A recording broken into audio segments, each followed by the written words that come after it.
So I grew up in Argentina, which means I always had a problem with confidence. My problem is I have too much of it. And in Argentina, this is quite common. We have a charming tendency to think that we are the greatest country in the world, even though our nation has been declining for about 100 years. We are, according to some economic standards, the only perpetually devolving nation in the world.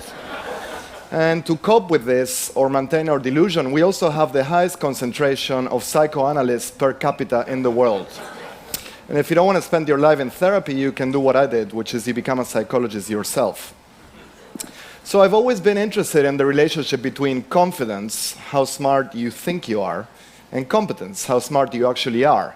And for about 10 years, I've been conducting studies relating people's self-perceived abilities with their actual abilities, not just in Argentina, but in about 40 different countries. And the surprising fact is that there is a very weak relationship between competence and confidence. Not because most people are overly modest or underconfident, but because the vast majority of people think they're better than they actually are. So overconfidence is one of the most pervasive biases in human thought. And if you read popular psychology textbooks or are into the self-help industry, you will know that there are two individual advantages of being overconfident. Number one, it does feel good to think you're great, even if you're deluded. Number two, that delusion can help you fool other people. And yet, there is a dark side of overconfidence that is hardly ever emphasized.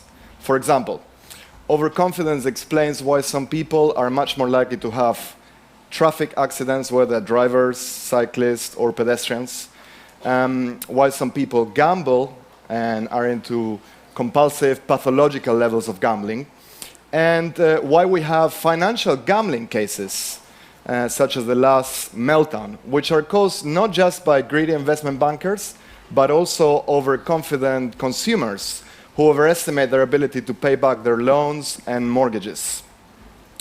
Overconfidence is also behind major health threats. And it explains why smokers, drinkers, drug users, illegal or legal, and compulsive eaters are in denial about their addictions and overestimate their ability to quit or underestimate the potential harmful effects that these addictions might have on them. Even when they're aware of them, they think it will happen to other people, not to themselves. And finally, overconfidence also fosters and promotes a narcissistic culture, a narcissistic society where we commonly mistake confidence by competence, which is why in any domain or profession of expertise, there are so many charlatans in business. Why arrogant and psychopathic employees are commonly promoted to managerial levels. Why we have not enough women in charge, because they are more modest and more underconfident. Yes, it's true, it's a fact. And also, why so many people, especially teenagers, are obsessed with being famous just for the sake of being famous and spend so much time worshiping those who worship themselves. And why some of you might spend so much time updating your Facebook status, hoping that others like what you're doing. And, luckily they can't dislike it, they can only like it. So what's the solution? And I want to finish on a negative note, which really is for your benefit and for our benefit, collective benefit. Maybe it's better to see the glass as half empty. And not enough has been said emphasizing the positive power of negative thinking. There are key adaptational benefits to your insecurities and to low confidence. For example, low confidence is a threat detection signal that tells you that you shouldn't be doing something. And if you hear a little inner voice that tells you you shouldn't do something, consider yourself lucky. Maybe you should pay attention to it. At the same time, the reason why so many people suffer from having low self-concept is because this signal is emphasizing a discrepancy between the person you want to be and the person you think you are.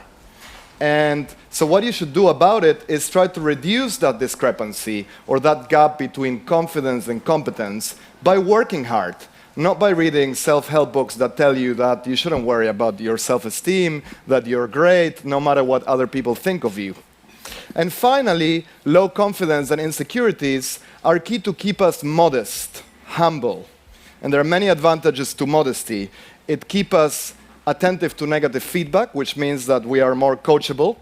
It also stops us from being complacent, and it also makes us more likable. And this is coming from a recovering Argentine. So the message is clear. A less confident world would be a better world. Thank you very much.